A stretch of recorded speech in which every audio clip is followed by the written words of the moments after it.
you.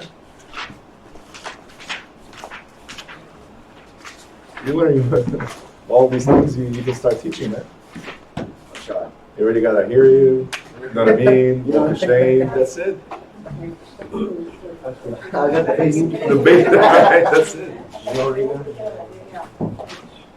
I got mine too, just in case.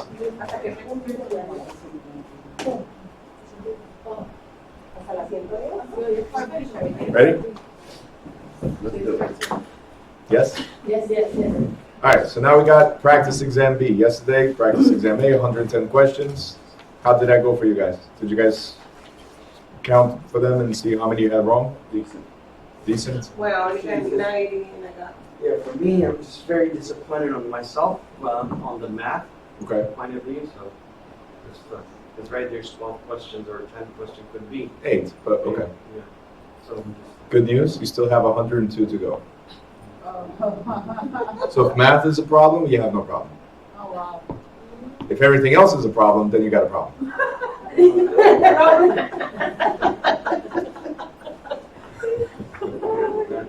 Ready? Yes. You guys know the rules, right? We're going to go through the questions, go through the answers. You write it down, then we answer. Okay? So, a house contains screens, smoke alarms, and a crystal chandelier. The contract of sale mentions none of these items specifically. Before final closing, the seller has the right to remove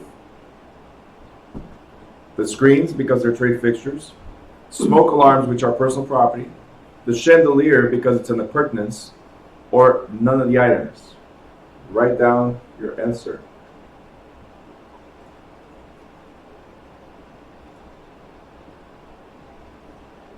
House contains screens, smoke alarms, and a chandelier. The contract of sale does not specify any of these things. Before the closing, the seller has the right to remove what? Write down the answer. You're not writing down the answers. You gotta test yourself. You need a piece of paper? ¿Quieres?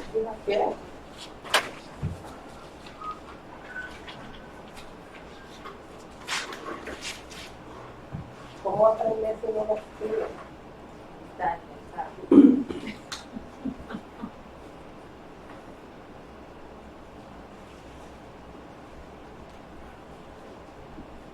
Ready? Yes.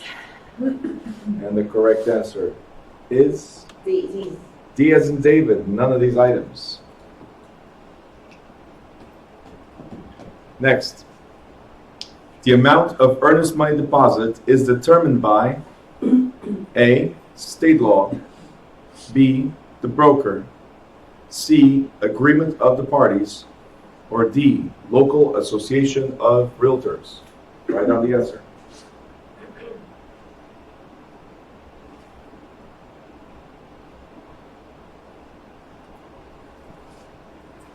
And the correct answer is C. C is in Charlie, agreement between the parties, because there's nothing mandated or mandatory, as far as deposits. If I put $1,000 deposit towards the purchase of your house and you say, no, my house is $1 million house, you got to give me at least $10,000 deposit, then it's between us. It's an agreement between buyer and seller. You got it? There's no requirements. 3. Nelson McDonald sold his house on his own and still owed a broker a commission.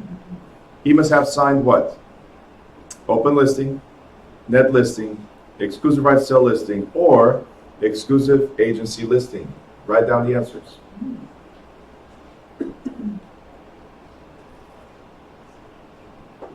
And the correct answer is C as in Charlie. Exclusive right to sell listing. Very good.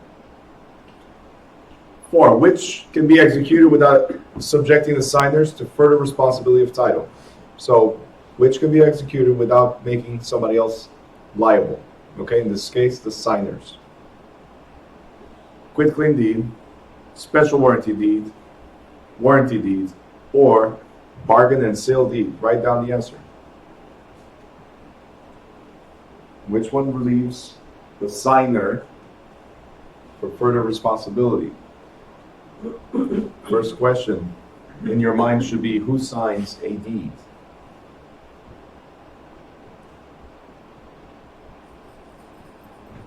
It's seller.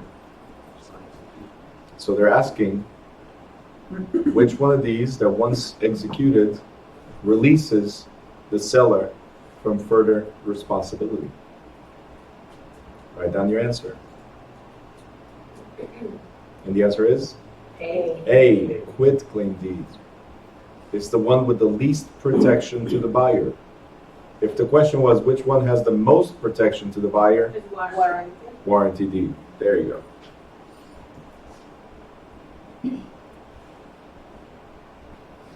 The utility company dug up Andrea Dunham's garden to lay gas lines. The company had an easement recorded at the county clerk's office. Andrea claimed that the easement was invalid because she was never told about it.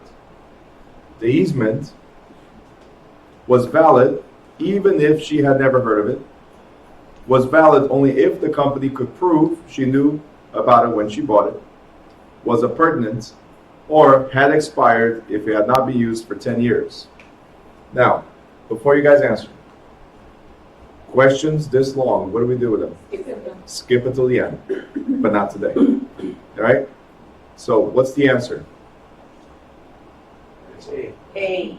Valid, You can see, because it's an easement in gross. Simple right to use someone else's property no matter what. Utility companies, they have easements in gross. you can see the reason how I determined it, because when they recorded to the county, and she's not aware, but they already did their part, because that property is belonging to the county. And then anything goes on, the permission, county is the one who gives the permission. So utility got the permission from the county. In gross. All that in gross. Simple right to use someone else's property, period.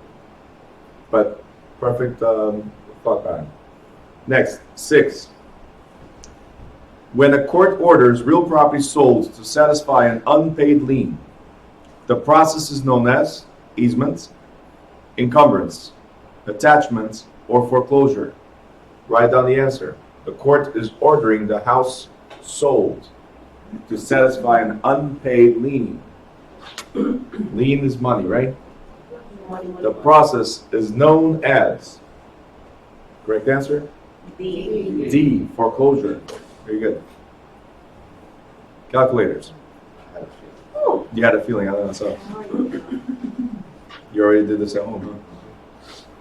All right. The tax rate is $7.80 per $100 of assessment. If property is valued at $87,500 but assessed for 50% of its value, what is the total property tax? First question in your mind should be, is property taxed at value or assessed value? Assessed value. So the first thing you need to figure out is, What's this value? go ahead. I hear you. Do you need your face?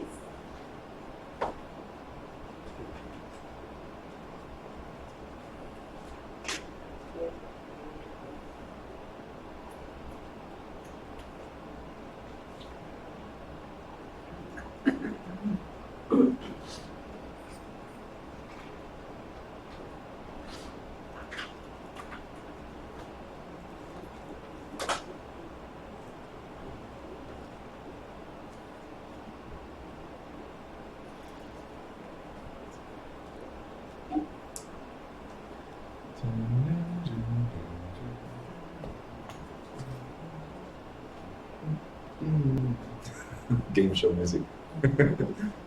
Just waiting.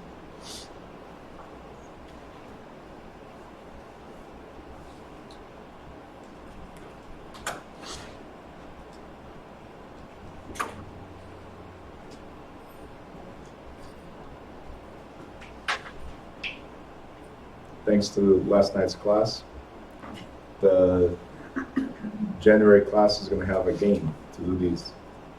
You install on your phone and you answer right there. I'll present the question, you guys answer on your phones. Yeah. And then I know your results, So you and who answers fastest, who's slower, who's cheating, who's not doing anything, who's not doing anything, who answers Z instead of I C. will. I do my ninja face and everything. You did a ninja face? Awesome. It works, I'm telling you. All right, you guys ready for the answers? Yes. A, $682.50. B, $3,412.50. C, $6,825. Or D, $13,650. Correct answer is? I got D. I got No. Oh, B. I got B as in boy is the correct answer. Oh. I know how I got it. Please explain. No. No? Why not? How did you get that? Look at me. Okay, Mina. I asked you, the first thing I asked was, You have to get the assessed value. what is the taxes based on? Market value or assessed value? Assets. So it says the assessed value is 50% of market value. Yes. What is 50% of 87,500? 43,750. Okay. And now the tax rate is $7.80 per hundred. Multiply. So that means 7.8%. So multiply the 43. Yeah, I did. Go do something times 7.8. That's right. Looking for. Mina, I need help. It's gonna be my teacher. You got it? No. You want to put it on the board? Yes. Yes. $5. Please. That's cheap. Oh, I'm very cheap. So we will make a figure like the ninja face. I'll make a ninja face. All right. So it said that the rate is $7.80 per hundred, right? Tax rate.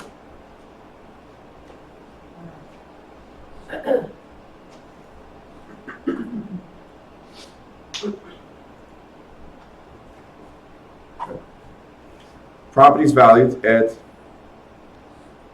87,500. Right? And the assessed rate is 50%.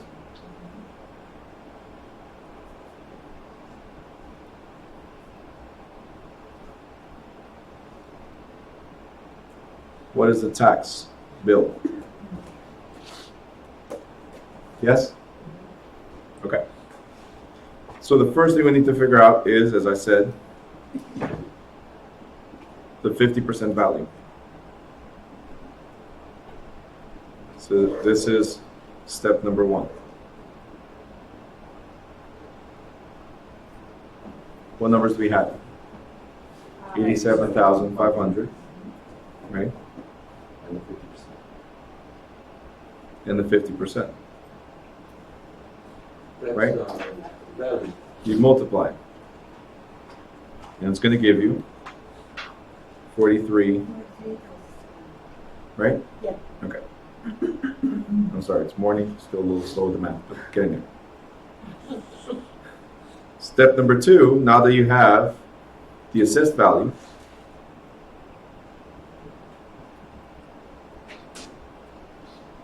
okay, So, sorry, the 50% is the rate, right? yep, absolutely, that's right. So step number two is to apply the assessed rate and the tax rate, the assessed value and the tax rate. There you go. So 43,750, and we have 7.8% as a tax rate, right? So what do you do in the bottom? Multiply. So 43,750 times 7.8% or 0.078, right? And it tells you that the tax bill is 3,000 for 1250.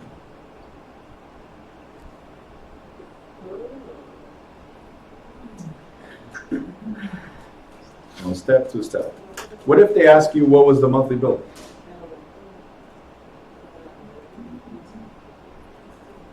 Do it divided. Say it louder. Divided. By 12. I'll let them discuss. What would you divide the? Oh, we're back. Okay, I'm sorry. I was Yeah. No, giving time for the commercials there. Divide the assessment. If they asked you what was the monthly bill, Okay. all you had to do is divide by 12. The 3,412 divided by 12. That's all you had to do. You got it? Kelly, did you get this? Yes. I mean, Yeah, now I get it from you. okay. Nancy? Okay. Oh, you always have to remember, you need to figure out the assessed value for taxes. If they don't give you the assessed value, you need to figure out what the assessed value is. You cannot move any further in taxes. You cannot move any further until you have the assessed value. That's the most important thing, is this value right here. Without it, you're not going anywhere. Because taxes are based on assessed value. So when you have the value of 87,500, right? You put it in value, but now you got the top number, which is like part. When you do the second step, you gotta go down and put it in value. So here's what happens. The reason why this goes on top is because it's a portion of the full value, You got- right? But then we need to calculate a second step, which is the assessed value. Again, the word now is value. So in the second step, this value, the assessed value, comes to the bottom it changes. because it's the base of this second step. So at the bottom is always base, total, or value. Right? For us to figure out the assessed value, the base was the total value and the percentage. For us to figure out the tax bill, the base is the assessed value now and the tax question. Like, So they move according to the question you need. Isn't the tax bill right here a portion of the assessed bill? So part, portion, or income always on the top. Again, isn't this a portion of this? Part, portion, and income always on the top. You got it? That's it. Rates is in the bottom. Rates is always in the bottom. Always. That's no ifs or buts about it. Highlight it. Oh, Highlight bubbles. I'm telling you, he could be my assistant now. And eventually take over. That's right. Just for the little comments. You know, there's one of my mentors. It's a funny thing. He has a guy that does the video production, right? So during his speaking events, right? He's there. There's like, let's say 2,000 people, 3,000 people, whatever. He's there speaking, and there's a guy putting all the whatever he talks about, puts it on the screen. The funniest thing is I don't have any. I have the screen in front of me right here, but if I'm talking to you guys, I'm not seeing what's happening here, right?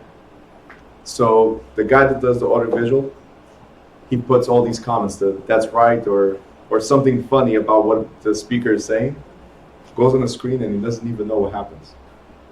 It just pops up there. So constantly messing with the speaker. And then when he turns around, it's the funny thing, because every time he turns around, the thing's gone. It's back to the previous slide or the following slide or whatever. good job. I'll do that to you. I know you would. That's why I was mentioning, because I know you'd be that guy.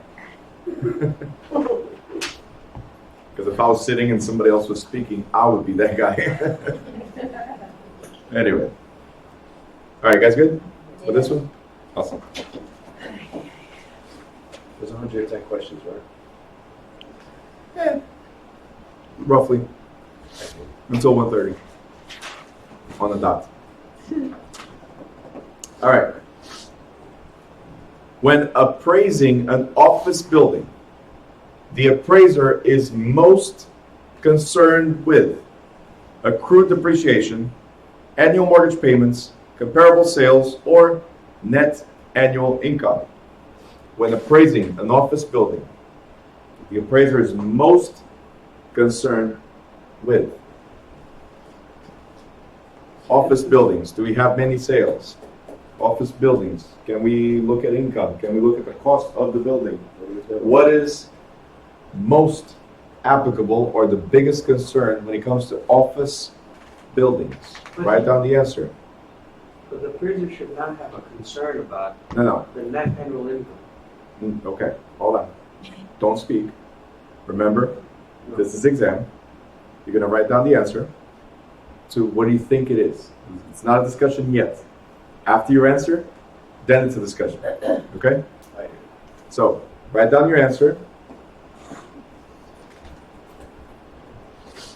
And the correct answer is D. D, net annual income. Why are you concerned about net annual income? So wait, why? I remember last time you said it, how much. No, I just got a question. He's arguing that it's not, but his answer was Right. D. Oh, wow. Why did you answer D if you're arguing that this is not? Yeah, 'cause, you know, for me, it just honestly doesn't make sense. But why did you pick it then? Because I never heard anybody pick, oh, this doesn't make sense, so this is the answer. It's the first time. This is the first time. It's not making sense to me, honestly.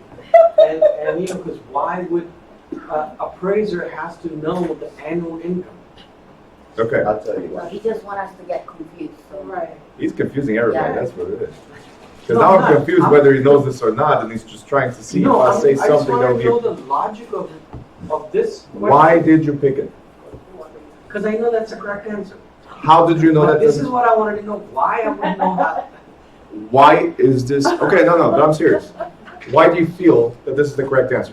How did you get to the point where it has to be this one versus anything else? Well, it's like I seen, you know, I read all these answers. For me, those was not making, you know, like they were like off. And this is the only thing that was making sense. So you went by process of elimination. Yeah. Got it. So what if the question was, when appraising an office building, the appraiser is most concerned, that's what it says, or what is most applicable when appraising an office building? Which one would be? Or which one of these is the most important when appraising an office building, if the question was that way?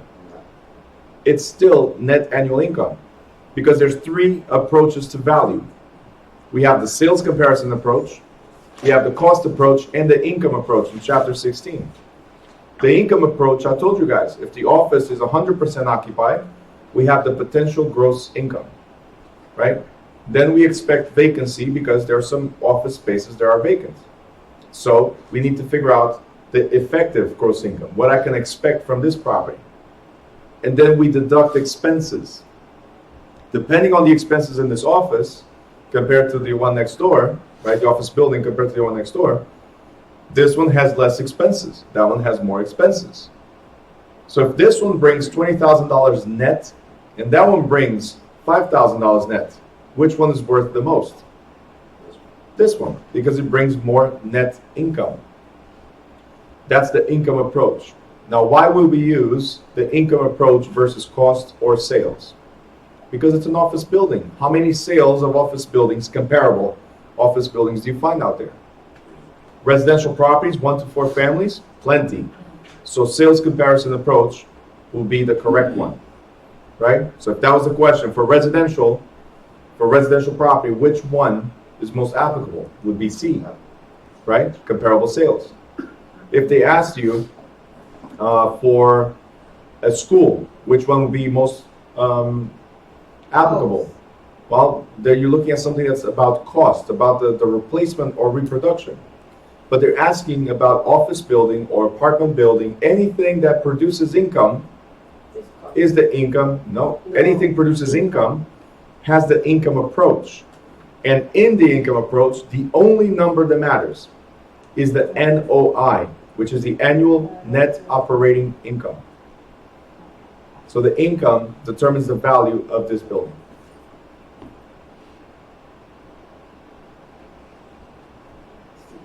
So why would I be most concerned with income? Because there's no other way to use Mortgage payments, definitely not. Comparable sales, there's not enough. Accrued depreciation doesn't apply to this. The one that applies the most, or the one that concerns the most for an appraiser, is figuring out what's the net value every year. From the net value, we apply what we call the cap rate, in case you guys don't remember, and we figure out the value of the building. You got it? Yes. Kinda, yes, Yeah, maybe? kind of, yeah.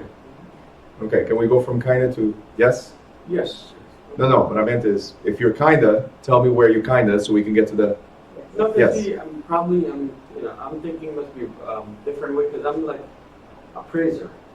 When it comes an appraiser, the guy who just value the property, what's the value of the property is.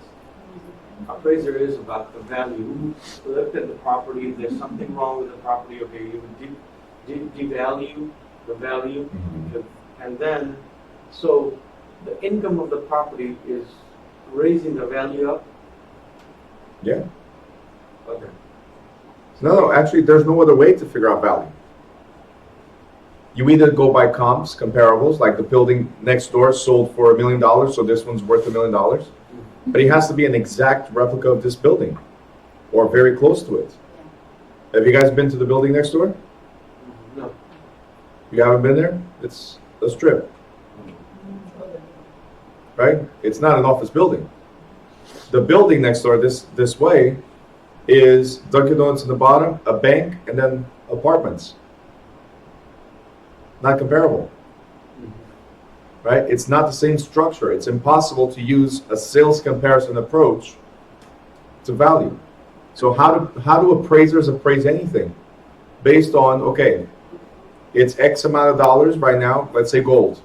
The gold is being sold at X amount of dollars. That's what I can compare to. How much does this weigh compared to the other one? So therefore, it's worth this much. But I have to compare it to something. In this case, we have nothing to compare to. The only So the income for office buildings is the only one. So income is the only way to reach a type of value. I got you. Okay? When Yes. it's commercial. When it's commercial. Yeah. Yeah. Got it? Yeah. See, Are we in the kind of or yes now? Yes, now. Thank you.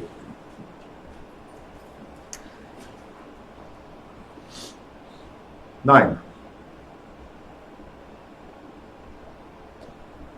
All right.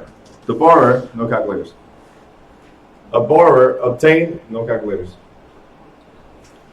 A borrower obtained a second mortgage loan Sure. for $20,000 at 10%. It called for payments of $175 a month for over a period of 5 years. The final installment would be a balloon or inflated payment. Okay, so it's not $175 a month, it will be way more than $175 for the final payment. Okay? This loan is a fully amortized loan, a partially amortized loan, a straight loan, or a blanket loan. Write down the answer. Lock it. Write it down.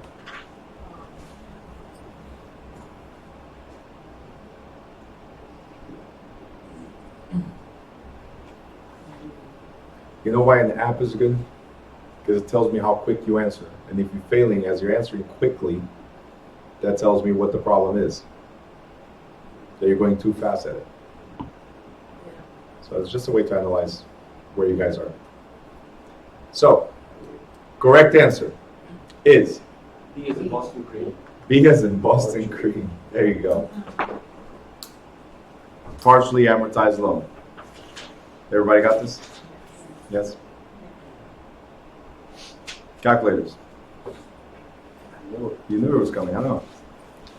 If the interest rate is 5% and the monthly interest payment is $650, the principal sum, so the amount of the loan, would be, calculators, tell me, what is the loan amount?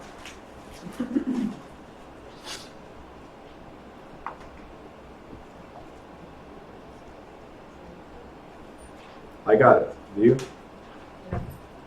Perfect.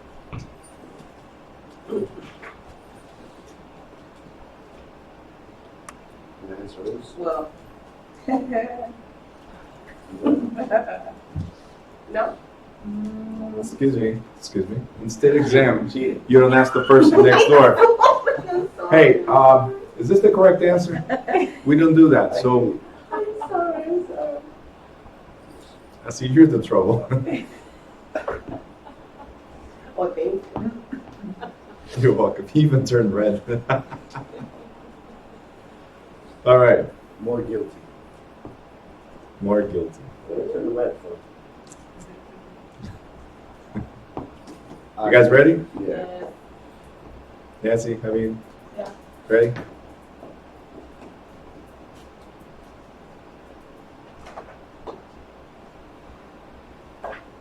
All right. 130,000, 156,000, 84,000, or 325,000. The answer is B. B as in boy, 156,000. Let me explain. Let's see. Barbie, take it away. Go. Tell me. And Ma. Height in mine is 650 multiplied for 5%. No, 412 because it's per month. And after that is 7,800. So 7,800 I divided to 0.5. It was 7,900? 7,800 Hey. Yeah. divided to 0.5 is 156. That's it? That's my main difference.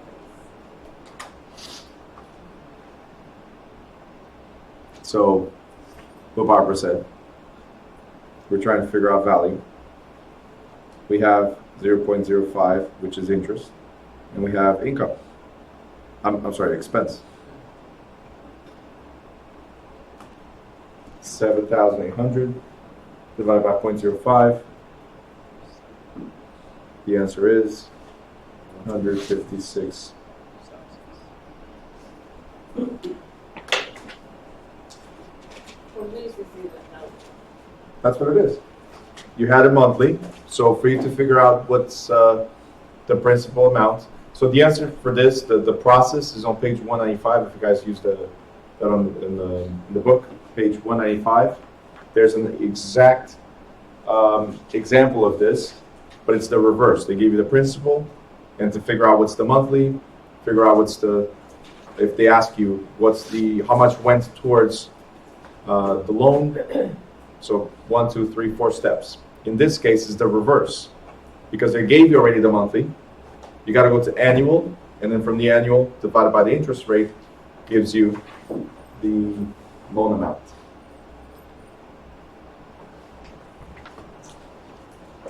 You guys got it? Yes. All right. 11.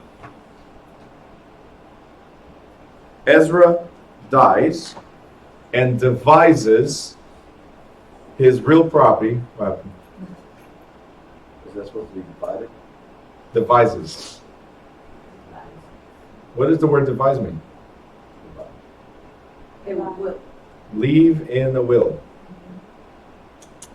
There's demise and there's devise. She guessed it. There's devise and there's demise. Demise is transfer property by lease. Devise is transfer property by will. So Ezra dies and devises his real property to his second wife on her lifetime, after which the property passes to Ezra's children. Now, Ezra's children own A, life estate, B, reversion, C, remainder interest, or D, estate for years. Write down the answer. Lock it.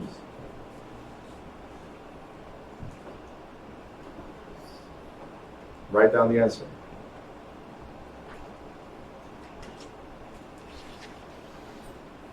Ezra dies, leaves the property to his second wife during her lifetime, after which the property goes to Ezra's children.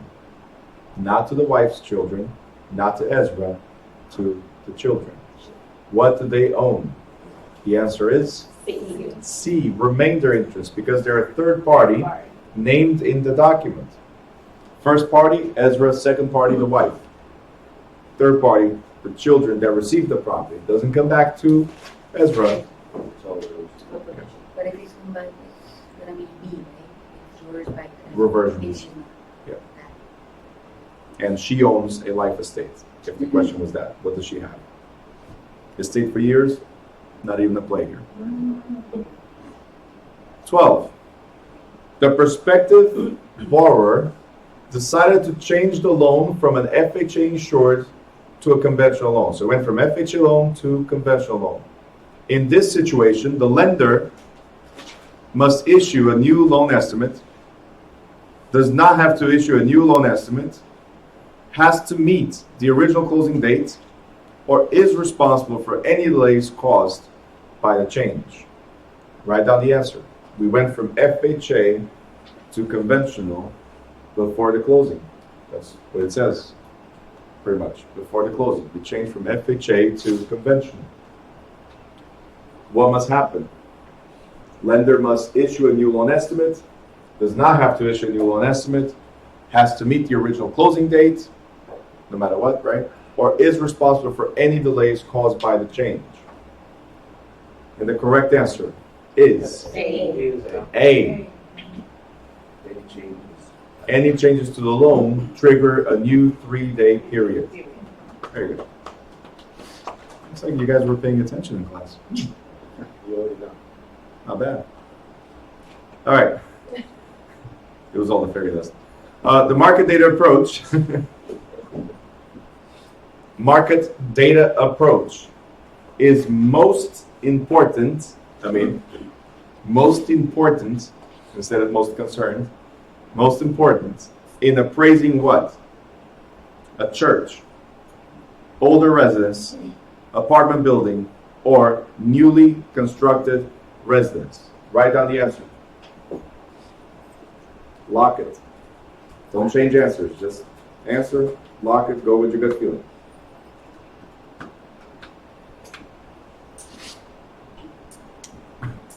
Correct answer is D? No. B as in Boston Cream. Think about it. If it's a brand new construction residence, what do we compare them to? Market data approach is the same as the sales comparison approach, comps. Brand new, there's nothing to compare to. I mean, there is, but we have to adjust. You have to compare it with the similar around the area. Correct. So the only thing that's similar is older residences.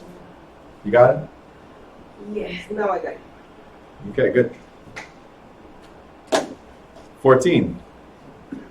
Among the several pieces of information that the lender must gather before issuing a loan estimate is the applicant's signed affidavit that the borrower has complied with fair housing guidelines, a statement of religious beliefs, social security number, or estimated earnings statement. To have a complete loan application, what do we need? Aliens. Social Security. Write down your answer. Lock it. Highlight it. Highlight it. Arrows, bubbles. And the correct answer is C. C, Social Security. I thought it was a statement of religious beliefs. Just saying. 15.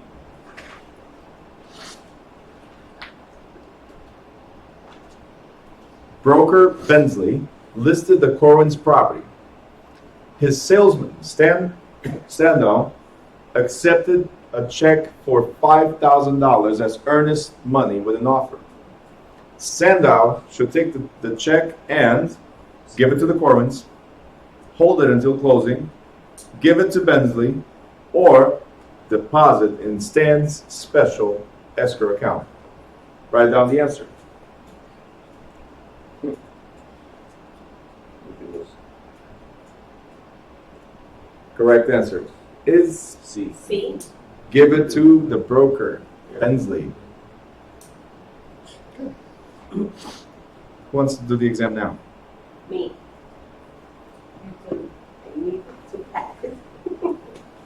Mrs. Hall signed a 30-day listing with the broker.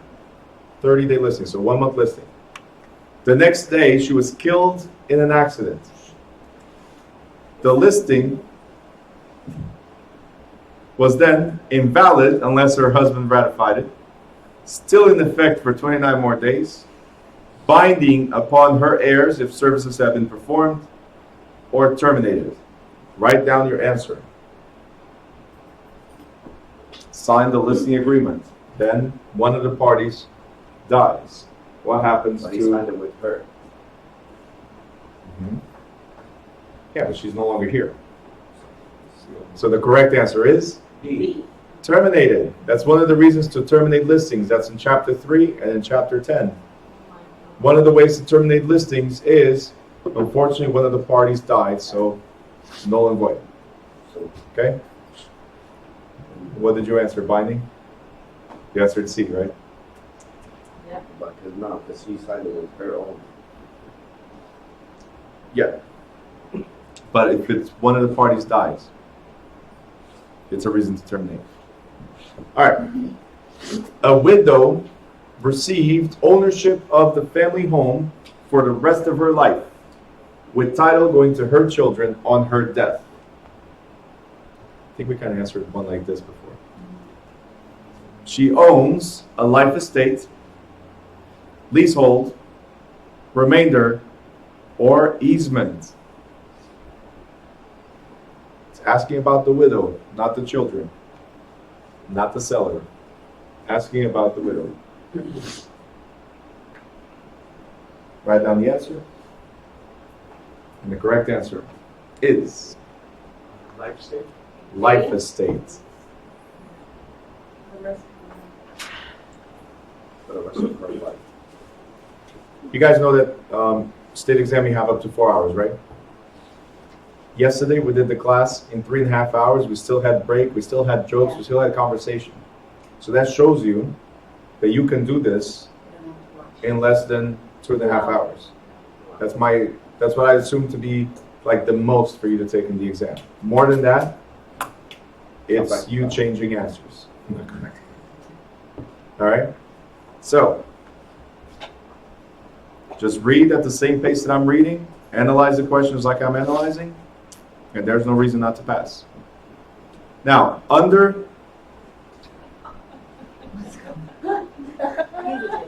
why did you? Looking at me like, that's why you wouldn't. I think it's worse than me. You know I'm just saying. how I'm saying Mina's way worse than me. Please, I'm like, that's why you didn't pass. Under a common law of agency, the real estate broker has a fiduciary relationship with the client, other brokers only, the seller's attorney, or both the buyer and seller. Under common law of agency, the real estate broker has a fiduciary relationship with, write down the answer, lock it, and the correct answer is A is apple. A? A as an apple. Because I might not represent the buyer or the seller. Who do I represent? But you still have to be fair. Yeah. But not fiduciary. sharing. I only have a fiduciary duty to the client that hired me. If it happens to be the buyer and seller, then I represent both and I owe fiduciary relationship to both. What if neither one hired me? I don't represent neither one of them. So, fiduciary is only to the client. It doesn't say here, buyer and seller that hired. Got it? No, they're customers. Yeah. Until they hire you specifically, they're customers which you must treat fairly and honestly. The moment they hired you, it created an agency relationship, employer-employee. Now they're your clients. And everybody else is a customer. Okay? If it's a disclosed dual agency, you got hired by both. So they're both your clients. But does it talk about disclosed dual agency? Does it talk about one that hired you or the other one? No. So the correct answer here is the client. Do we know who the client is? No. The client. That's the only person, the client, the principal, these are the only ones, or the person that hired you, that could be the potential answer. The only ones that would fall under this question. Okay? Yes. That. Always a client. If it says, if the question was, so let me give you an example question. Under common law of agency, a salesperson or a broker specifically hired by the seller owes a fiduciary relationship to who? Simple. Or the buyer is a customer. Yeah. That could be the variable of the question. So it's the principal. Seller's the principal, the client, that's it. Got it? Now, title to real property is passed when the valid deed is escrowed, signed, delivered, or witnessed. Write down the answer. Valid. Valid deed. The deed to be valid must be. Correct answer is C, delivered. For a deed to be valid, it doesn't have to be dated. Okay? But it has to be delivered and it has to be accepted. So the first portion is delivered. Okay? Next. Calculators. It's a long one. A lot 80 feet wide and 200 feet deep is sold at $500 per front foot. Pay attention to the question. Per front foot. Commission is 10% of sales price and selling salesperson receives 60% of the commission. What does the salesperson receive? So there's three things happening here. One, figuring out how much the lot was sells for. Two, figuring out what the total commission is. And three, figuring out what the salesperson gets out of that total commission. So 3 steps to calculate. Have fun.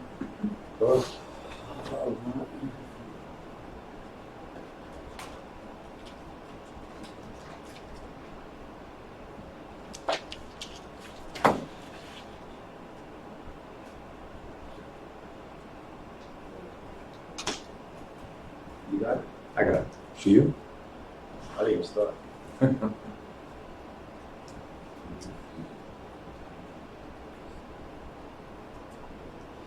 Quick hint, there's a number there you don't need.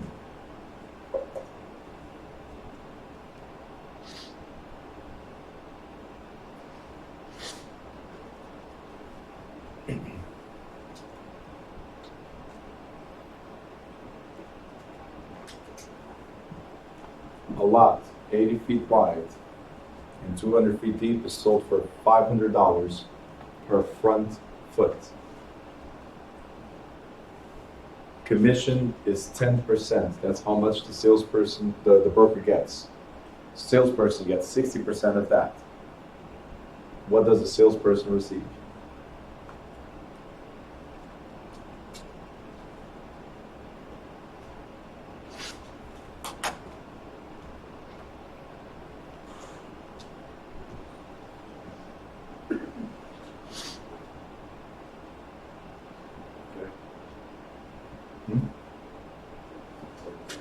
You're done?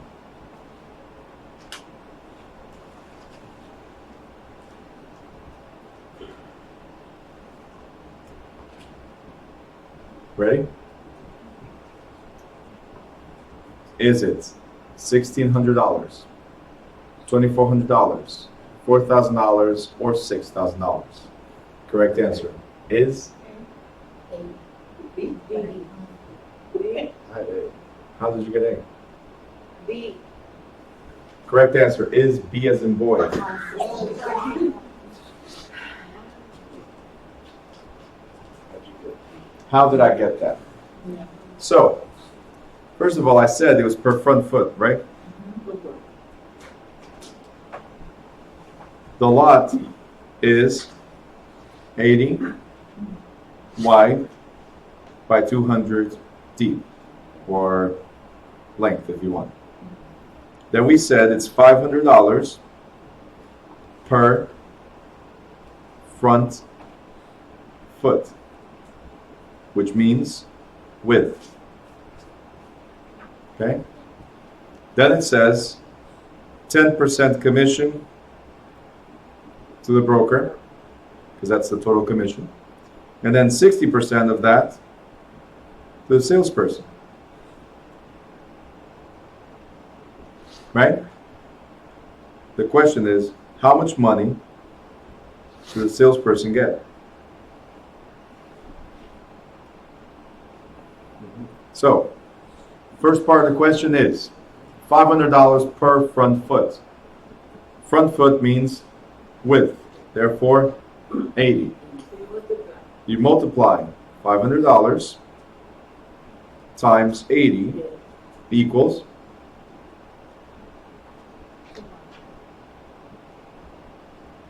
$40,000.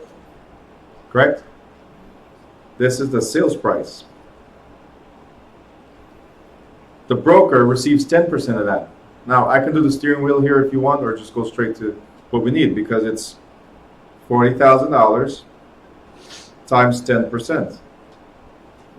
That means the commission for the broker was $4,000. And now the broker splits that commission with the agent. How much did the agent get? 60%.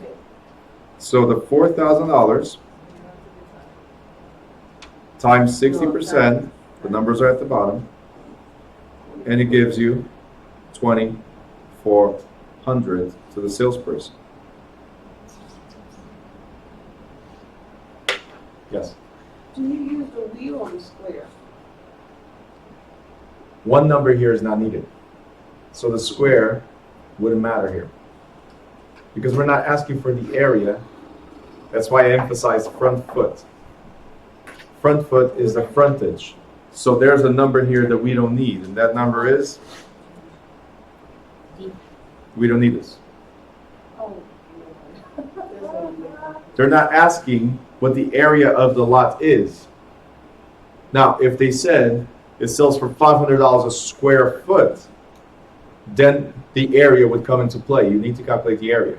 So because they ask for frontage, you use the wheel? Because he asked for frontage, the first thing we need to figure out is what front is. That's 80. Okay? So in this case, it's $500 per. Every time you see per front foot, it means times the front foot. So that's why I did 500 times 80. The other two, you use the wheel. Okay? You got it? Every time you see per, means times. $500 per front foot. $500 times a front foot. Okay? Yes? And then these two. So this is step 1, 2, and 3. But step 2 and step 3, you could use the steering wheel to get there. The first thing to realize is every time it says front foot, it means width. So this number is the one you need, width. So when we were doing area, and I drew the rectangle or the square, bless you, I was very adamant that you guys knew or realized what front foot was. Why? And I even gave you the example, because sometimes they say $200 or $400 a front foot, so the second number means nothing. You say always use the first number, right? So if it's width is the first number, Number. front foot is the first number, and that's why you should always put it when you draw the square. Like if you want to draw the square rectangle, you could have. But all you needed to know is that this is 80 and this is 200. And they're asking a front foot, so that's the width. So the only number we needed was this one. But 80 always goes, so the first, the width, whatever it is, always goes in this section, never in the bottom. If you focus on doing things as a pattern here, width, it will always be here. This is the section for width. And width equals front foot. Width equals frontage. It's what's facing the road. Okay? So that's what you got to remember.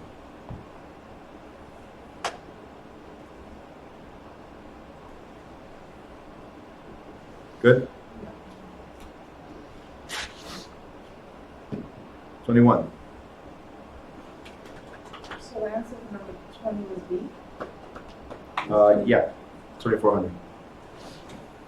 Now, restrictive covenants that run with the land are established by local municipalities, are binding on future owners of the property, must be approved by a court, or may not be more restrictive than building codes. Restrictive covenants. If it's a restrictive covenant, it's a deed restriction. If it's a deed restriction, you got to remember if it's private or public.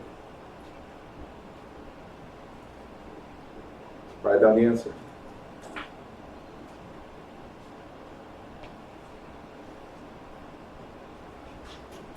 And the correct answer is B as in boy. Part of the It's private. Deed restrictions are private, so never municipalities. Never a court. And has nothing to do with building codes because that's municipalities still. All right? So the only one that will matter is binding on future owners of the property. Because I'm selling you the property with a restriction. I'm the seller. You're the buyer. Hey, as long as you use it as a school.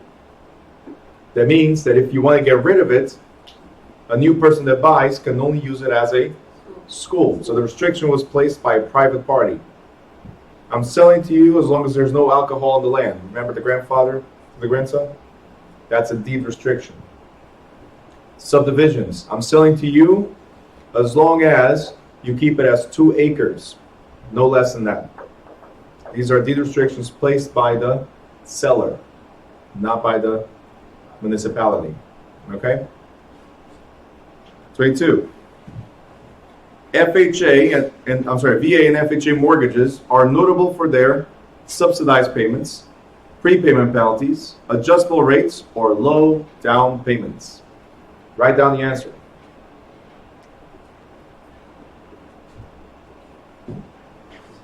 Lock it. And the correct answer is B. B. D as in David. That's what I heard. Yeah. D as in David. Low down payments. That's the advantage of VAs and FHAs. Conventional loans, higher down payments. All right, who is uniquely in a position to provide the TRID toolkit to a buyer, but not required to? Who is in a position to provide the TRID toolkit, which is your home loan toolkit, right? You're getting a loan to the buyer, but not required to provide it. Lender, buyer's agent, closing agent, or insurance agent. Write down your answer. Who must provide, who's uniquely in a position to provide but not required to?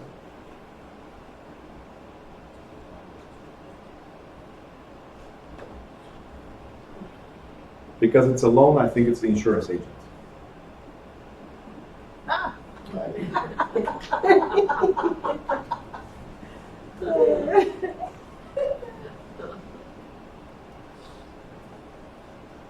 who got it? Ready? Yeah. Take it. Correct answer is A. B. C. Oh.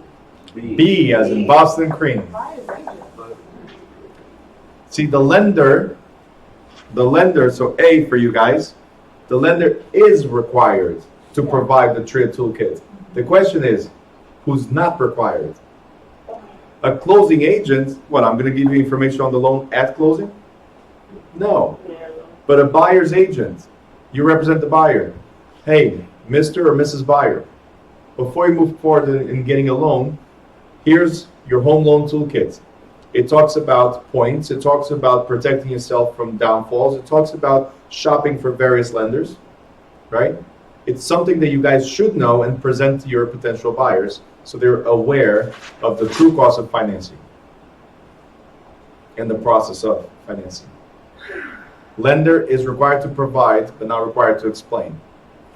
We are not required to explain or provide, but we should, because we're in a unique position to do so.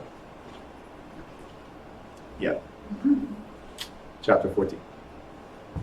What page? Chapter 14. Now you're I pushing it. know. Now you're pushing it. Page 213. What line?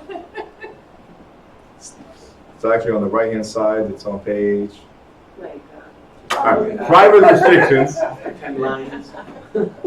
No, if you ask me about where it's located in the page, I can tell you. It's on the right, top right-hand side, and the page is on the right. Now, which number, I don't know, but I'll let you know in a second. Now, private restrictions. I have photographic memory. That's why it's easy to place it. Now, private restrictions on land, private restrictions on land use may be created by zoning regulations, building codes, deeds, or any of the above. Look at what the question says. Private restrictions on land. Write down the answer. Lock it. And the correct answer is C. C is in Charlie, Right. deed. Because it's private, seller to buyer. 25. The use of subtle means to induce buyers to settle in neighborhoods that the broker thinks is appropriate is known as, I'm taking you somewhere because I think it's appropriate for you, blockbusting, redlining, bird dogging, or steering. Write down the answer.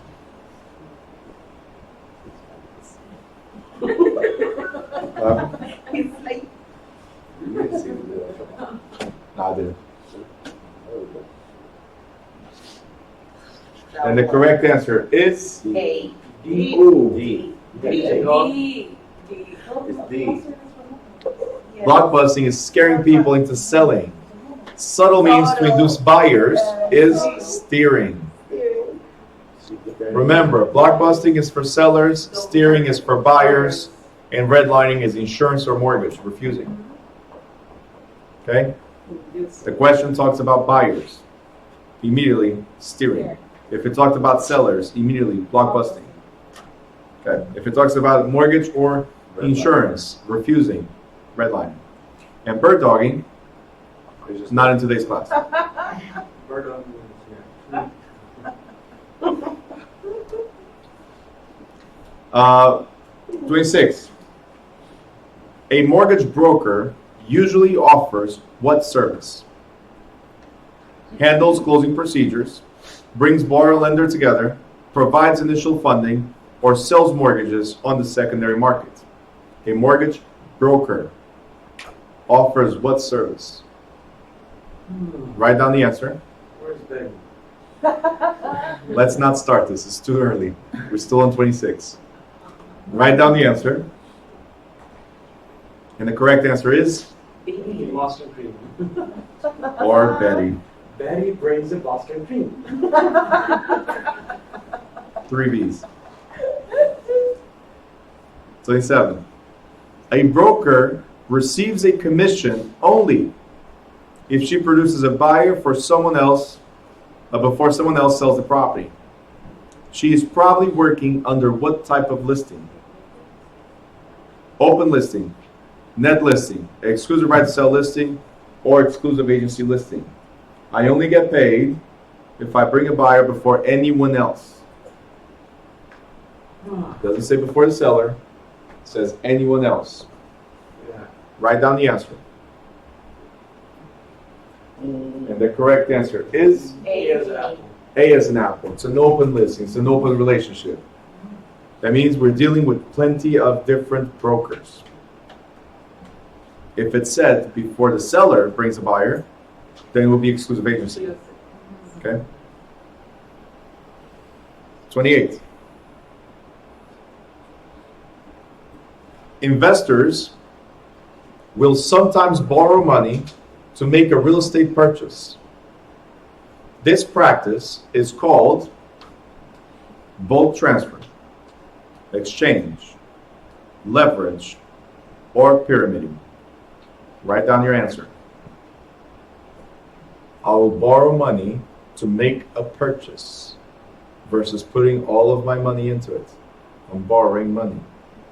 It's bulk transfer, exchange, leverage, or pyramid. Write down the answer. And the correct answer is leverage. C is in Charles. Pyramiding? Pyramiding is me borrowing more money against my property. Leverage is I have $100,000 to buy, but I'm only going to use 20%. Okay? So you're leveraging your money. Okay? That's right. If it said borrow money from equity to buy another one, that would be pyramid. 29. A broker listing a house may be guilty of discrimination for purposely not mentioning the house to qualified Hispanic home buyers, qualified black home buyers, qualified white home buyers, or any of the above. So a broker listing a house may be guilty of discrimination by not mentioning the house to. Write down the answer. And the correct answer is D as in David. None of the above. Any of the above. Any of the above. Such a discriminator, I tell you. Don't show the house to any of them. None of them. I said, oh, any of them, none out of them. Yeah. Wrong. It would only not be discrimination if it said Pakistan, right? If it's Hispanic, black, or white, we're good. Don't show. Got it. I mean, you're doing great. 30. Deed restrictions are a method by which local zoning ordinances are enforced. The Planning Commission makes its work effective. Cities control construction details, or the seller can limit the buyer's use. Deed restrictions. Are these private or public? Are deed restrictions private or public? Private. So there's only one answer that would fall into that. Write down the answer. Oh my God. I'm trying to give you all the hints possible. You need to look at it. Who let that dog out?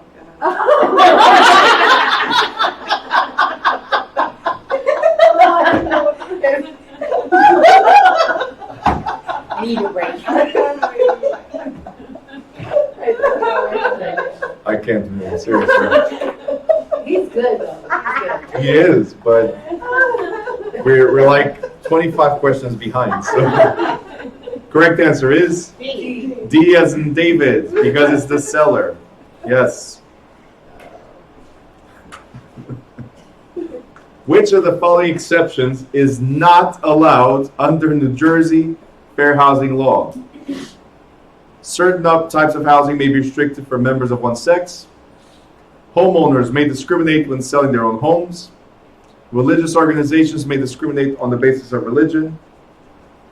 And when renting a duplex or up and down two-family dwelling, an owner-occupant may discriminate except for race. The question is, which of the following exceptions is not allowed under state law?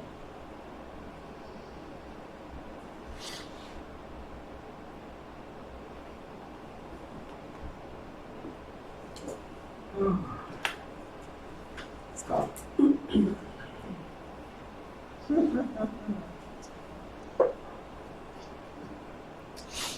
Write down the answer. And the correct answer is Betty brings the bus. B as in boy. Because under federal law, you can discriminate when selling, but in New Jersey law, only on rentals. So the selling portion here is what triggers the answer. 32. The primary purpose of a deed is to furnish security, give notice, transfer title rights, or prove ownership. Write down the answer. 32. The primary purpose of a deed is to write down the answer, lock it, and the correct answer is C. transfer title rights. Perfect. If the exam was like this, you guys would have passed already, right? Right? The problem is when there's so much silence, just a computer in front of you, nobody singing, who let the dogs out. 33, a summary of the summary or short history of all conveyances and legal proceedings affecting a specific parcel of real estate is called chain of title, title insurance, certificate of title, or abstract of title. Write down the answer. Write down the answer. Lock it. And the correct answer is D, as in David. A summary or short history is an abstract. Period. That was the trigger word. Summary. Say it again. When we use the word processing affecting a specific, is that? Summary. That's what you need to go with. Summary. That's what you need. A summary is an abstract. Period. If they ask you proof of ownership or evidence of ownership, then it will be title insurance policy or certificate of title. Within these, with the abstract, we find the chain of title. But they asked you about the summary. That's an abstract of information. 34. Now, at closing, the cost of filing the deeds in the public records usually appears as a credit to the buyer, credit to the seller, debit to the buyer, or debit to the seller. The cost of filing the deed. Write down your answer. At closing, the cost of filing the deed in the public records usually appears as. Lock it. And the correct answer is C. C as in Charles. Here's the thing. Filing the deed. After the closing, who does the property belong to? The buyer. So a new deed is going to be filed. And who pays for that? The buyer. The cost of releasing things prior to the closing goes to the seller. In this case, is a new record. So the buyer pays for it. Debit to the buyer. So when is the word advance is debit to the seller? If it's paid in advance. If it says paid in advance, it's credit to the seller, not debit, credit. If it's unpaid, then it's a credit to the buyer and debit to the seller. Next. 35. A person cannot successfully claim that he or she did not know about the contents of any recorded document, and this legal principle is known as statute of frauds, actual notice, eminent domain, or constructive notice. You cannot say you did not know because, write down the answer. Nina should know this because he participated in that portion of the class. It was a long time ago. It was chapter 21, so I understand. Correct answer is D as in David. See, actual notice is what he actually knows. But you cannot say you did not know because it's available in public records. There's constructive notice. Constructive notice means records are available for you to go search. You saying you did not know is because you were lazy, buyer. Does that make sense? Your job was to get the public records. That's why we go to title companies and so on, attorneys, and they pull those records. But if you want to do it yourself, go get it. The thing is, constructive notice means it's available. Actual notice is when you actually know, so you've researched already. Okay? 36. The purpose of TRID's loan estimate is to ensure A, that buyers do not borrow more than they can repay. Real estate brokers are responsive to buyers' needs. Buyers know how much money is required, or buyers are aware of all costs relating to their mortgage loan. Write down the answer. The purpose of TRID is to ensure what? Write down your answer. Lock it. No changes anymore. And the correct answer is Full cost. D as in David, all costs. The TRID's loan estimate is all cost. Calculators. A building was bought for $250,000 with 10% down and a loan for the balance. If the lender charged the buyer 2 points, how much cash did the buyer need? The building was bought for $250,000 with 10% down payment and a loan for the balance. If the lender charged the buyer 2 points, how much cash did the buyer need?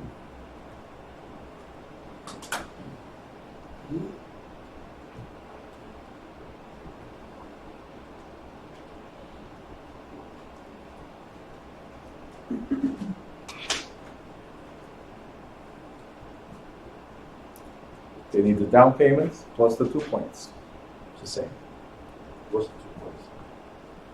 A point is a percent of the loan. So if it's 2 points, it's 2% of the loan. You have to know this by now. Each point is 1% of the loan, not the purchase price.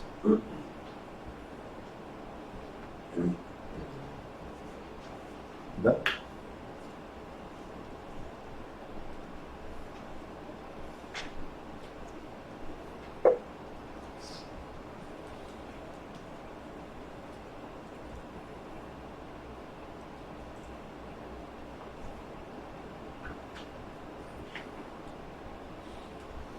Ready?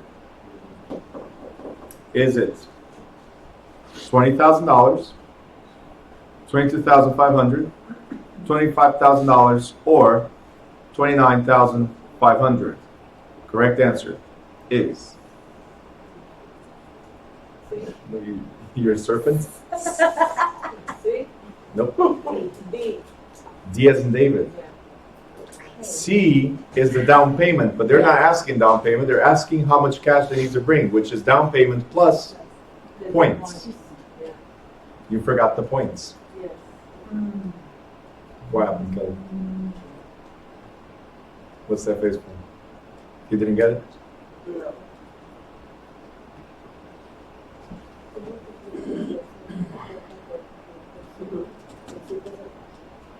No, I don't need to explain. Wait.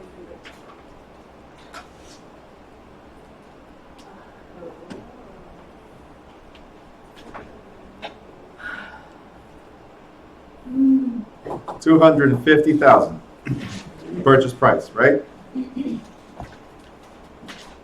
Have you guys realized a pattern of how I do my things? Yeah. I take out everything from the question when it comes to math. I break it down. What I need. Purchase price, $250,000. 10% down payment. Multiply that. 2 points. Hold on. I'm still writing down the information of the question. Okay. 2 points. Right? And they're asking how much cash at closing. Right? Question. How do we figure out the down payments?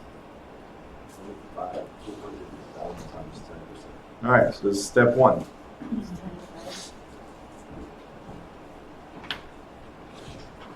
What numbers we have? Multiply 250 plus 10%. 250,000, 10%. Numbers at the bottom? Yeah. Multiply. What is it? 25,000. Down payment. So now we don't touch this because it's to the end. Okay? Step number 2 is figuring out what's the loan amount. Now, we can either deduct the 25,000 from the 250 or figure out what the 90% is, because 10% down payment equals 90% LTV. So either way is fine. So let's go with step number 2, being 250,000 minus 25,000. And this equals, anybody? This is the loan amount. Right? Step number 3.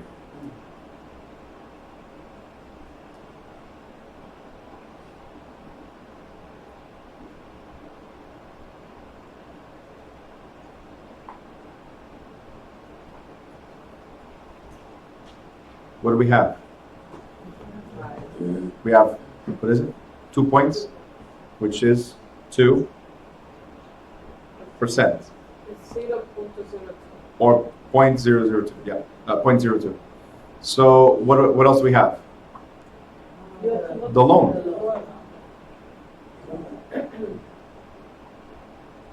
Numbers at the bottom, what do we do? Multiplier. Which tells us in points.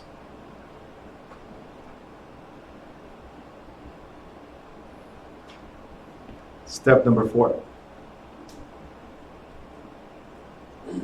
Down payment. Proper. I'm done. Now it's step number 4. It's $25,000 down payment plus 4,500 in points. How much do I need to bring at closing? 22956.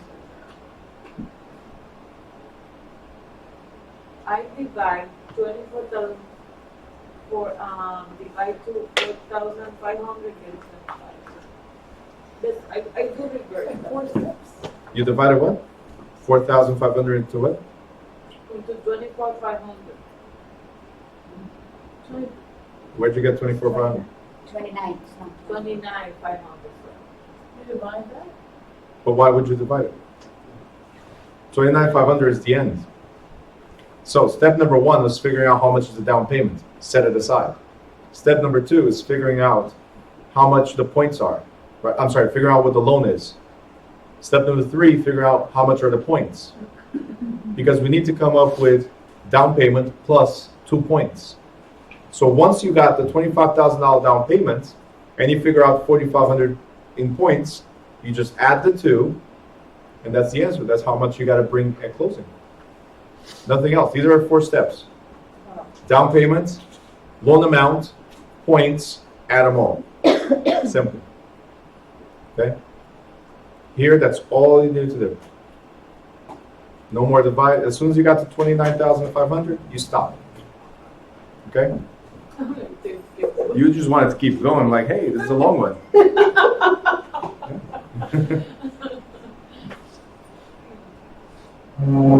I mean, could you help there, please? Thank you very much. No tip. It's like 8 minutes late. Oh,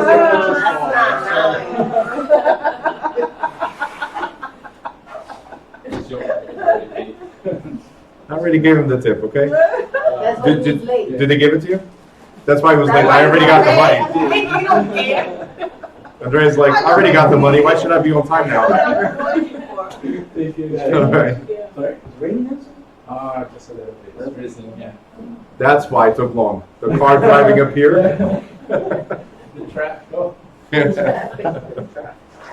All right, cool. 38. That's one of the reasons why it took longer for me to start the class today, getting the whole order done. See? And paying the tip, which took a little longer. I have to calculate. I have to calculate the tip, slide to the steering wheel. I am bananas and things. You understand me now, right? That's why he came up upset. I will never forget. 38.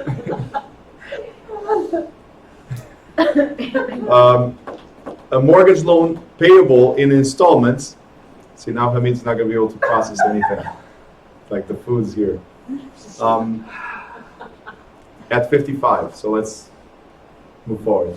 A mortgage loan payable in installments sufficient to pay the principal off by the end of the term is called fully amortized loan, partially amortized loan, straight loan, or blanket loan. Write down the answer. That means your installments, your monthly payments are enough to pay off everything by the end of the loan. There's no balloon payments. There's no any other payments. Your last payment brings it to zero. That's what they're asking. Please write down the answer.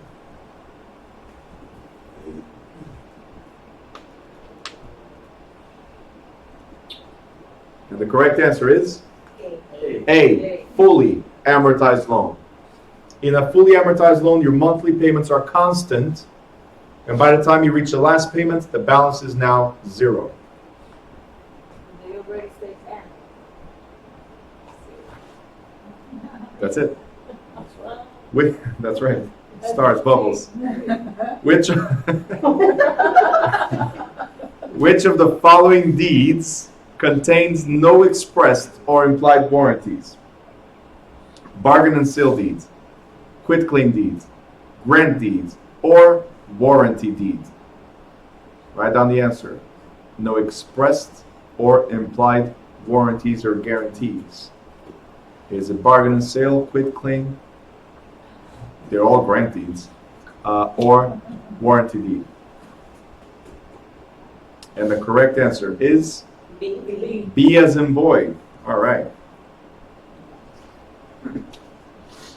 The disclosures required by TRID apply to brokers selling office buildings, security salespersons with limited partnerships, Ginnie Mae when purchasing mortgages, or lenders financing purchase of a residence. TRID disclosures apply to what? Write down the answer.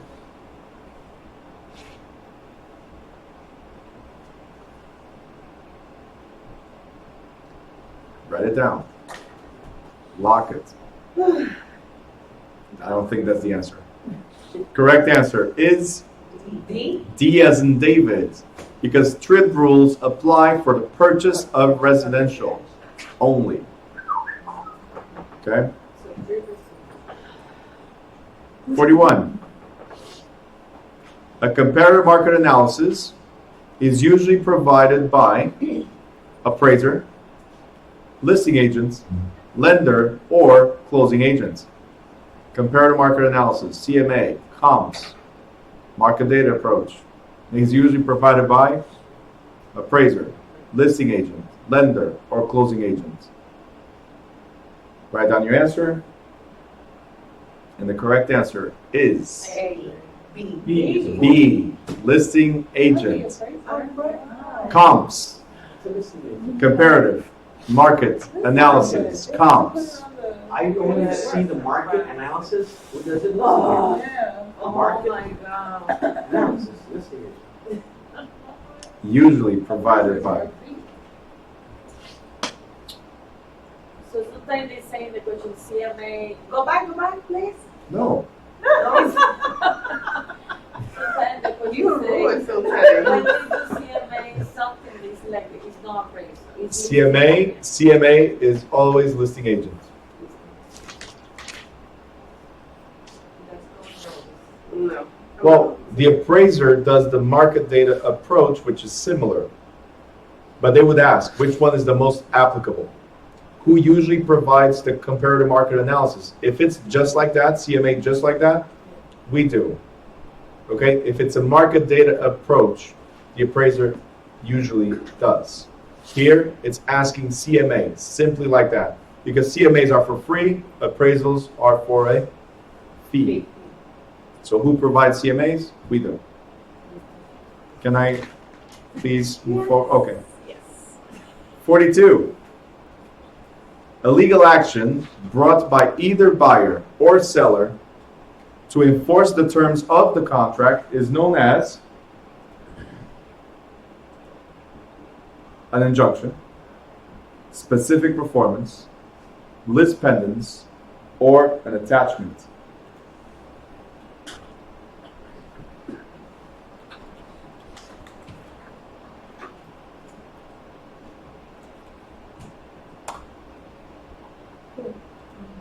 Write down the answer. Lock it. Trouble, I'm telling you. And the answer is C. E.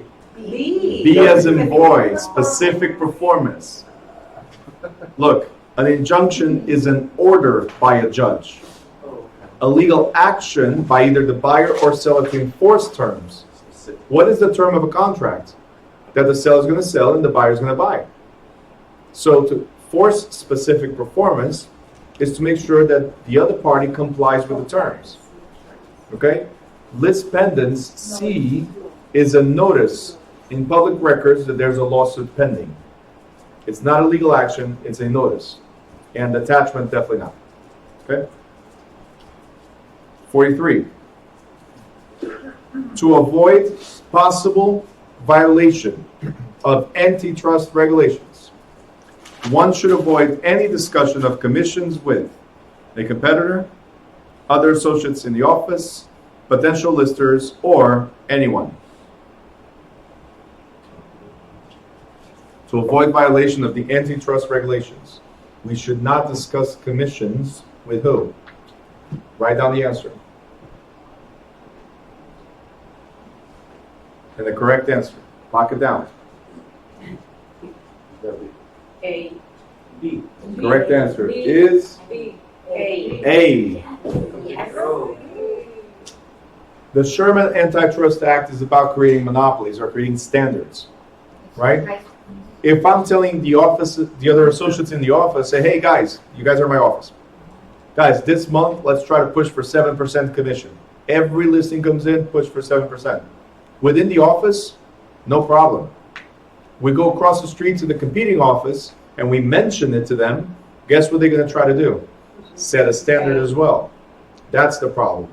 So, Sherman Antitrust Act, $1 million fine and up to 10 years in jail. Competitors. Do not talk about commissions.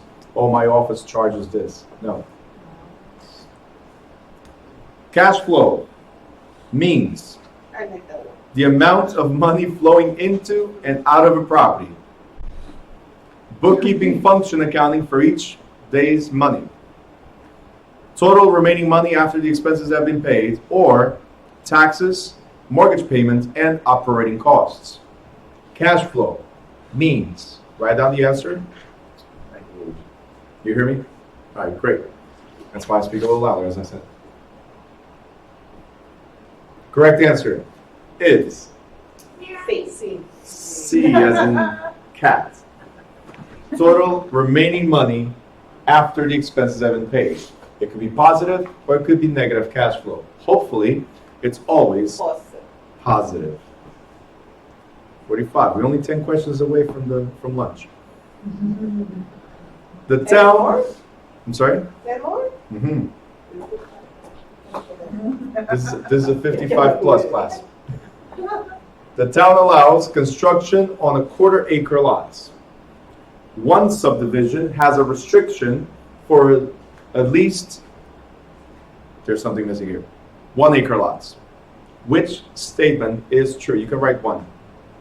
Which statement is true? If the town issues a building permit for a quarter-acre lot, no one can block the construction. Neighbors in the subdivision may enforce a 1 acre restriction by calling the police. The town will not issue a permit for less than 1 acre lots in that subdivision. Or neighbors may enforce the 1 acre limit, but only through court order. So, town allows a quarter acre, but the subdivision has to be at least 1 acre. Which of these is true? Write down your answer. Block it.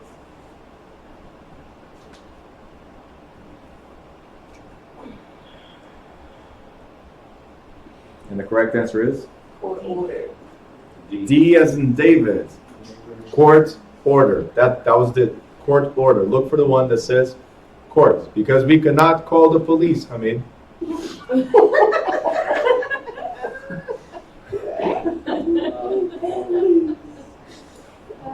46. Rex Vale lives on one side of a duplex, and he refuses to rent the other side to Marion Washington, a single black woman with good credit and income. He tells her he wants to choose his neighbors. Marion may have a remedy under which of the following acts? Fair Housing Act of 1968, Civil Rights Act of 1866, New Jersey law against discrimination, or none of the above. Write down your answer. And the correct answer is, Well, now I was thinking, there's nothing to hold on. please, The answer is Boston. B, B, 1866. 1866, race and color. There's nothing to stop here. When it goes race and color, immediately 1866. Got it? Got it. Thank you.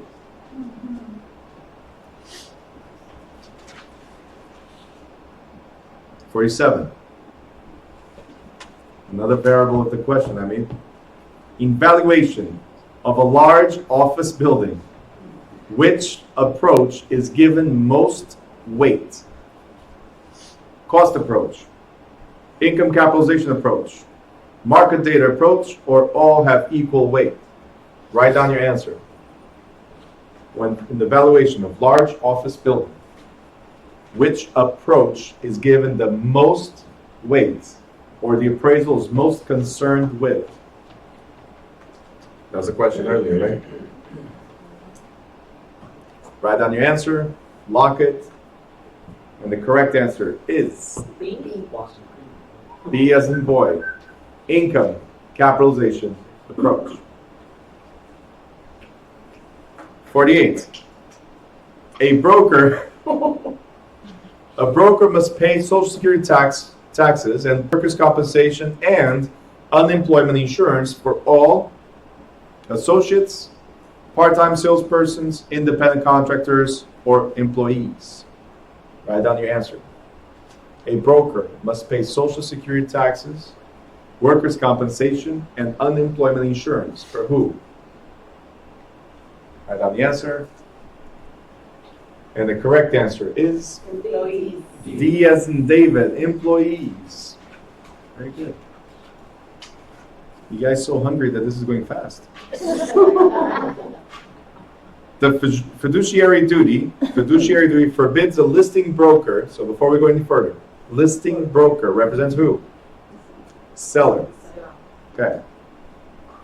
From advising a seller that the list price is too high, negotiating for an offer that is below the listed price, advertising property at less than the listed price, or relisting the property at a lower price. The fiduciary duty forbids a listing broker, so it prohibits a listing broker from doing what? Write down the answer. Looks like all of them, but no.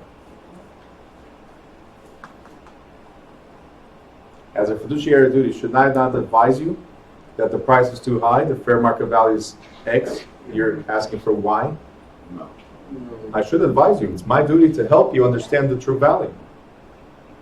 If somebody brings an offer and say, hey, seller, you should accept this offer. It's lower, but you should accept it. How's that my fiduciary duty? Okay? Is there any problem with relisting the property at a lower price?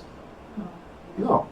So, what we cannot do is advertising the property for less than the listed price. It's listed for $400,000, but I'm advertising it for $350,000. Okay, got it? 50. Which of the following represents a voluntary lien? Voluntary is something you want to do, right? Mortgage, special assessment, estate tax, or ad valorem tax. Which of the following? A, mortgage. You think we should think? I usually say which of the following, then right after lock the answer. And the answer is. You didn't wait for it. The answer is.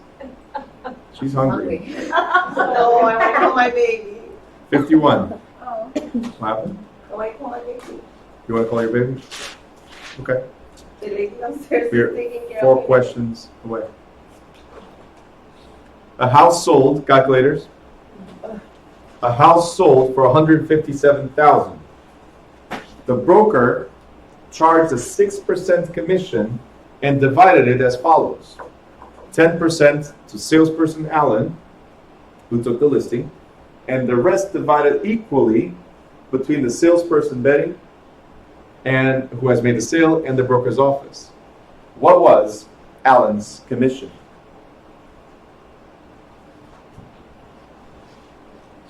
So something there is extra info not needed.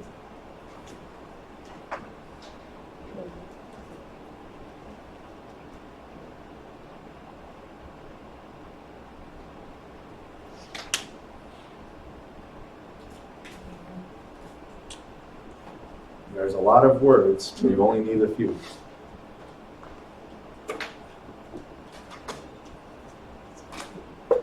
We've done several questions like these, so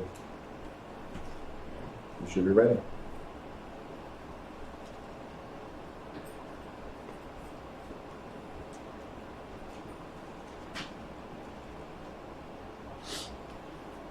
Is it 942, 4,710, 9,420, or 15,700? B. Hold on. C. Lot- C, no? See, you're all wrong. A. Oh, C. no. No, yes, B, not B. See? I have C. You have C? I got B. You got B? It's C. See. A. Say it louder, please. A. A. Go on my front. Why? Why? Because first thing you got to figure out is First one. house sold for 157,000 times 6% is, 9,420. that would be C. But then it says salesperson Alan took 10%, and everything else went to Betty and the broker at 50-50. What is Alan's commission? Do we need Betty and the broker? No, but we need to figure out how much Alan got. Alan got 10% of C. So how much did he get? $942. Forgot a step. You finally got it. All right. Doesn't matter. At least you didn't stop. That's it. So you guys, whoever got C just forgot the 10%. If you got B, you went the wrong way. Because they're asking for Alan's, not Betty's and the broker. Okay? Okay. It More happens. practice, more practice. It's not practice, it's pay attention to the question itself. Because that's the problem. No, I'm not. What I'm saying is, in general, that's the problem. You guys are not looking at what they're asking. You read the question, but you're not reading the question. You see what I'm saying? You got to figure out what they're asking. They're asking for Alan's commission. How much is Alan's commission? 10%. Do I need anything else? No. Figure out the gross commission, which is 6%, and now Alan's commission. Okay? So the rest is just to throw you off. It's just junk. You don't need it. Yep. Then they put a land number. They're not needed. All right. Smith Waterhole Company constructed a swimming pool. On completion, they filed a lien for non-payment. This was most likely a general lien, special lien, construction lien, or voluntary lien. Write down your answer. This should be easy. Write it down. Lock it. And the answer is C. construction lien.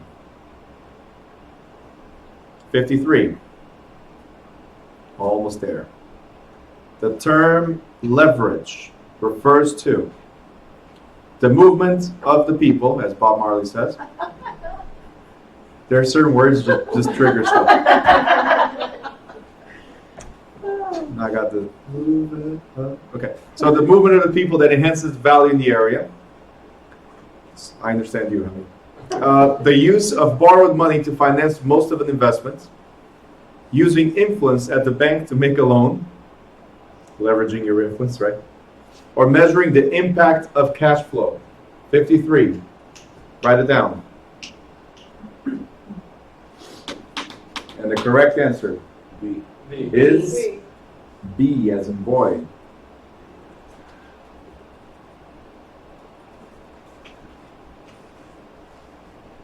$54. The illegal practice of inducing panic, selling in the neighborhood is for financial gain is called steering, redlining, blockbusting, or canvassing. Write it down. Mark the answer. And the answer is W. Yes. C. Blockbuster. It's You're- contagious. You're following the trend, Yeah. huh? Yeah. See what you started? Yeah. 55, the last one for the break. A broker must obey a seller's instructions to avoid all mention of a septic system, show property only to white couples, of course, refuse low offers without presenting them, or be present personally at all showings of the property. That was in the test. Write down your answer. The broker must obey the seller's instructions to do what? Write down the answer. And the correct answer is D. D as in David.